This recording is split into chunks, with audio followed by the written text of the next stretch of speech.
Hello friends, आप सभी का स्वागत है इस वीडियो में। तो फ्रेंड्स बात करेंगे क्रिप्टो मार्केट न्यूज़ के ऊपर में। तो चलो फ्रेंड्स शुरू करते हैं।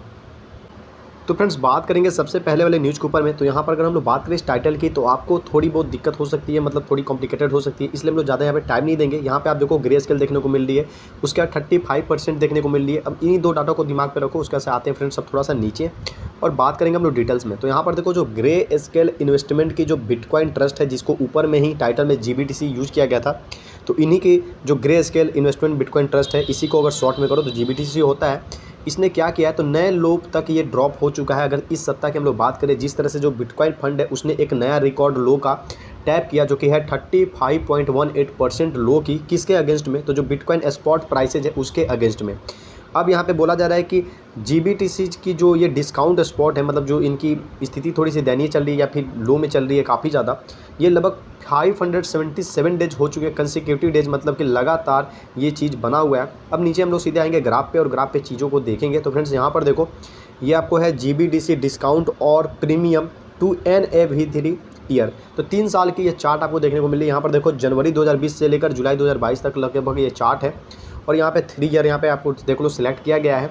अब यहाँ पर देखो कि एक इस लेवल पर ये रहता था, यहाँ पे 40% ये प्लस में है, और अभी करंट टाइम पे ये -35% है, जो कि ऊपर में आई हम लोगों ने इस बारे में जिक्र किया था। तो बस यही सारी चीज़ें थी, आपको ग्राफ पे देखने को मिल गया, लगभग चीज़ें समझ में आ गई। तो चलो फ्रेंड्स बढ़ते हैं अगले न्यूज़ के लिए। तो फ्रेंड्स यहाँ पर देखो more than a half dozen US securities, जो हाफ डजन मतलब आधा दर्जन से भी ज़्यादा जो US सिक्योरिटीज रेगुलेटर्स हैं, उन्होंने फाइल किए हैं एक्शंस किसके अगेंस्ट में, तो क्रिप्टो लेंडर जो नेक्सो है उसके अगेंस्ट में। तो चलो फ्रेंड्स इसे भी जल्दी से कवर करते हैं। तो यहाँ पर देखो जो क्रिप्टो लेंडर आपको नेक्सो है, ये क्या हो रहा है इसके साथ, तो having issues with state authorities from California. तो कैलिफोर्निया के जो स्टेट अथॉरिटीज़ है उनके साथ कुछ दिक्कतें जो हो रही है आपको क्रिप्टो लेंडर नेक्सो को। अब ये कहाँ है कैलिफोर्निया, तो यहाँ पे जिक्र इसके बारे में बता दिया गया है। अब सॉरी, यहाँ पे एक चीज़ मुझसे मिस्टेक हो गई, यहाँ पे सिर्फ और सिर्फ कैलिफोर्निया नहीं, कैलिफोर्निया के अलावा यहाँ पे देखो न्यूयॉर्क है, वाशिंगटन है, आपको केंचुकी है, वर्मोंट है, साउथ कैरोलिना है, इस तरह से मैरीलैंड है। इस तरह से इतने सारे जगह हैं जहाँ पे जो क्रिप्टो लेंडर नेक्सो है, वहाँ की जो स्टेट अथॉरिटीज़ है उनके साथ इसको थोड़ी बहुत जो भी इशू जा रही हैं, उस कारण से अब यहाँ पे क्या हुआ है, तो मल्टीपल स्टेट जो सिक्योरिटीज़ रेगुलेटर्स हैं उन्होंने डिटेल किया कि नेक्सो अर्न इंटरेस्ट प्रोडक्ट में भी in violation of security law, कि जो भी सिक्योरिटीज़ लॉ हैं उसके वायलेशन में इसकी जो अर्न इंटरेस्ट प्रोडक्ट EIP है उसको वायलेट करता है। इस तरह से चीज़ें जो है देखने में आई है, और इन दोनों के बीच में थोड़ी सी तनातनी हुई है, जिस कारण से इसके खिलाफ में थोड़ी सी इन्होंने एक्शन ली है। तो चलो फ्रेंड्स अब बढ़ते हैं अगले न्यूज़ के लिए।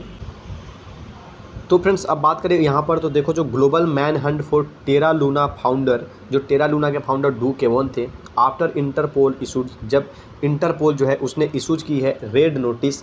तो रेड नोटिस का मतलब पता है, खतरे की घंटी बज गई है। तो फ्रेंड्स चलो थोड़ा सा नीचे आते हैं और यहाँ पे डिटेल्स में बात करते हैं। तो यहाँ पर देखो जो ग्लोबल लॉ इन्फोर्समेंट एजेंसी है, आपको इंटरनेशनल क्रिमिनल पुलिस ऑर्गेनाइजेशन, जिसको कि हम लोग इंटरपोल के नाम से भी जानते हैं, इसने इशू की है एक नोटिस, जो कि है टेराफॉर्म लैब्स को फाउंडर डू केवॉन के अगेंस्ट में।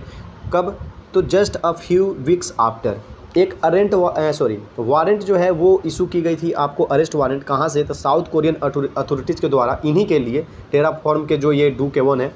तो उसी के एक सप्ताह के लगभग बाद में जो आपको इंटरपोल है इसने भी इशू की है आपको इनके लिए एक नोटिस। अब ये जो रेड नोटिस है ये इनेबल करता है जो साउथ कोरिया है उसको, कि वो क्या कर सकता है, तो हेल्प जो है आपको ग्लोबल लॉ इन्फोर्समेंट जो बडीज़ हैं उनके द्वारा मदद जो है इसको प्रोवाइड की जा सकती है। इसी कारण से ये इशू जो है इंटरपोल किया है कि चलो भाई साउथ कोरिया को हम लोग हेल्प प्रोवाइड कर सकते हैं, और भी ग्लोबल लेवल पे इनको हेल्प मिल सकती है, ताकि ये क्या कर सकें, तो जो पर्सन जिसके पे ये एक्शन लिया गया, मतलब वारंट निकला हुआ है, वही आपको टेरा लूना के जो फाउंडर है डू केवॉन, उनको आप क्या कर सकते हो, उनको सरेंडर या तो किया जा सकता है, उनके ऊपर लीगल एक्शन लिया जा सकता है, और भी जो चीज़ें आती हैं आपको कायदा कानून लॉ में, उसको उस हिसाब से आप किया जा सकता है, और उनकी मदद वगैरह उसके लिए किया जा सकता है उनको अरेस्ट करने में। तो फ्रेंड्स यहाँ पे देखो ये नानजिंग यूनिवर्सिटी जो है इसने क्या किया, सेटअप किया है one of the first metaverse measures. अब बात करें मेटावर्स में, तो पहला इस तरह का मेटावर्स मेजर्स में इन्होंने सेटअप किया है चाइना के अंदर में। तो चलो फटाफट से हम नीचे आते हैं और चीज़ों को देखते हैं डिटेल्स में। तो यहाँ पर बात करें, ये यूनिवर्सिटी आपको चाइना से बिलोंग करती है, और कथित तौर पर जो खबर निकल कर आ रही है कि इसने लॉन्च की है अपनी पहली first measures in the country dedicated to the study of metaverse related knowledge. तो मेटावर्स रिलेटेड जो नॉलेज है उसके लिए स्टडी करने के लिए इन्होंने पहला आप इनिशिएटिव समझ लो इसको, इस तरह से इन्होंने अपना शुरुआत किया है। अब ये जो यूनिवर्सिटी है आपको लोकेटेड है ईस्टर्न चाइना में, और इसने क्या किया है, इसने स्टेट किया कि this new push is directed to impart new metaverse related courses. अब ये जो नए इनकी जो कदम है ये किस तरह से मतलब फीचर करेगी या किस तरह से ये चीज़ें हैं, तो ये मेटावर्स रिलेटेड जो होंगे कोर्सेज होंगे, नए मेटावर्स रिलेटेड कोर्सेज होंगे, क्या करेंगे तो जो स्टूडेंट्स उनको ज़्यादा से ज़्यादा मदद करेंगे ताकि वो अपने मेटावर्स कंपनीज की जो भी फुलफिल मतलब जो भी रिक्वायरमेंट है, ज़रूरत है, उसको ये फुलफिल कर सके। तो फ्रेंड्स यहाँ पर देखो जो आपको स्पेनिश टेलीकॉम जायंट है टेलीफोनिका, इसने पार्टनरशिप की है आपको क्वालकॉम के साथ। तो टेलीफोनिका को आप नहीं जानते होगे बट क्वालकॉम को तो आप ज़रूर जानते होगे। तो इसके साथ इन्होंने पार्टनरशिप की है ताकि ये दोनों ही मिलकर डेवलप कर सके साथ में आपको मेटावर्स इनिशिएटिव्स को, मतलब मेटावर्स के रिगार्डिंग में बहुत सारी जो चीज़ें होती हैं उसके ऊपर ये मिलकर साथ में काम कर सकें। तो अब यहाँ पर बात करें इन दोनों के बारे में और थोड़ी सी इनकी प्रोजेक्ट के बारे में।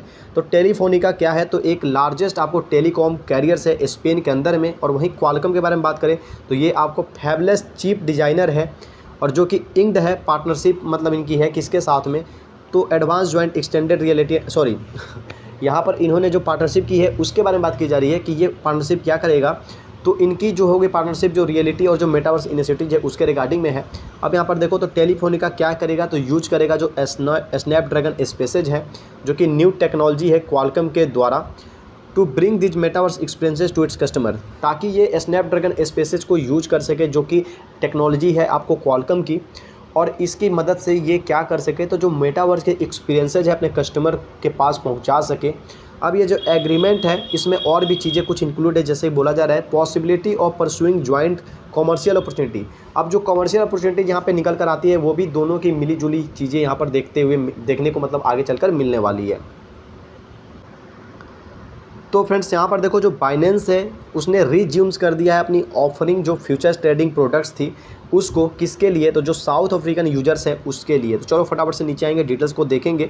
तो यहाँ पर देखो अब बात करें इस एक्सचेंज के बारे में, यहाँ पे चीज़ें बताई जा रही है जैसा कि आपको पता है कि वर्ल्ड की बिगेस्ट क्रिप्टो करेंसी एक्सचेंज है अगर वॉल्यूम ट्रेड की अगर बात करो तो उस हिसाब से। और यहाँ पर थोड़ा सा आगे बढ़ें तो यहाँ पर देखो इसके बारे में बताया जा रहा है कि बाइनेंस ने कहा है कि जो फ्यूचर्स प्रोडक्ट्स हैं वो अवेलेबल होंगे जो एलिजिबल साउथ अफ्रीकन यूजर्स हैं उनके लिए। अब थोड़ा आगे बढ़ें तो in a message to its user, एक मैसेज में अपने यूजर्स को इन्होंने सजेस्ट किया कि इट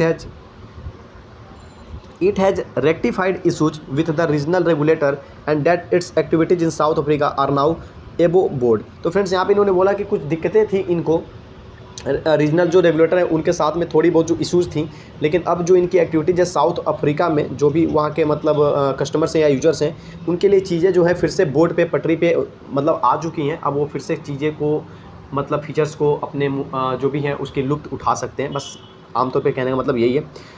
तो फ्रेंड्स लगभग अभी के टाइम पे कोई बड़ा अपडेट था ही नहीं, यही सारी छोटी मोटी जो न्यूज़ मैंने कवर किया यही सारी बस न्यूज़ ही थी, इसके अलावा और कोई न्यूज़ फिलहाल नहीं है अभी के टाइम पे। तो फटाफट से इस चैनल को सब्सक्राइब करो जो लोग नए हैं, और जो लोग पुराने हैं उस वीडियो को लाइक कर लें। मिलते हैं फ्रेंड्स अपने नेक्स्ट वीडियो में।